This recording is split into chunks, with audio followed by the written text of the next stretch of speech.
I'm Gabe Joel, and this is Comic Smack, your weekly, daily, all the time, anytime comic show where I give you your fix of everything you need to know from the world of comic books and superheroes. And on today's show, we are taking a closer look at Detective Comics number 978. Batman is on a collision course with Batwoman and the Colony. What'll happen next? Well, let's hop on in together and find out. So, picking up a few minutes from where the previous issue left off, Batman is digging through the wreckage of the Colony's recent attack on a group of mobsters, only in a very interesting twist, Batman doesn't automatically jump to the conclusion that Batwoman and the Colony are evil. Oh sure, he has his own reservations, but he knows the whole thing is really fishy looking. Say what? Is Batman actually learning a lesson about judging his friends and allies too harshly? This is amazing. Of course, we as the reader know this is 100% a setup from Ulysses S. Armstrong, aka the General, who is trying to get the Colony and Batman to fight one another so he can swoop on in and take over. He does all this, mind you, from the comfort of his own gaming chair, what with the help he's received from the Brother Eye program he stole from the time-traveling Tim Drake. Now, Batman and Batwoman decide to have themselves a little sit-down to talk about what's going on. What's the venue? Well, stately Kane Manor of all things. Yeah, Bruce's mom's house. And while Bruce and Kate ultimately try and be civil, it's actually Jacob Kane who's peeing in the punch bowl on this one, drudging up old wounds and talking about Batman's mother in a less than complimentary way.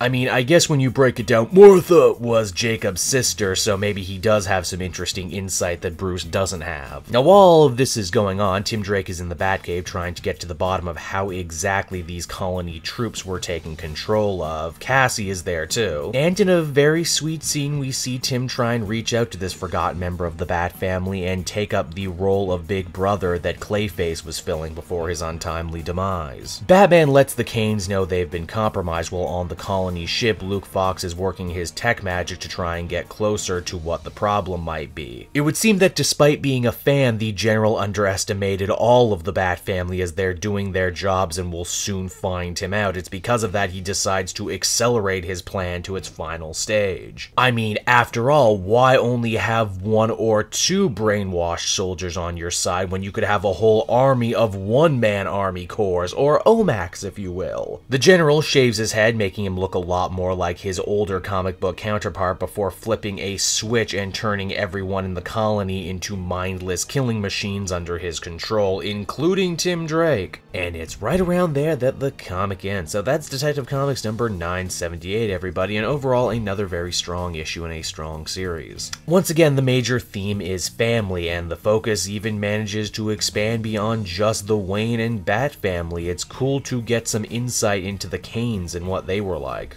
I like, too, the sense of coming full circle. When James Tynion started this series, it was all about stopping the Colony. Now the Colony has become a beast out of control, and it looks like Batman and Batwoman are going to have to reunite again if they want to stop this threat. Tim becoming an O.M.A.C is pretty cool. I don't see it lasting for too long, but I dig this idea that Tim managed to cheat death early on in this run, and, you know, his supposed death tore the family apart, and now he's lost himself once again.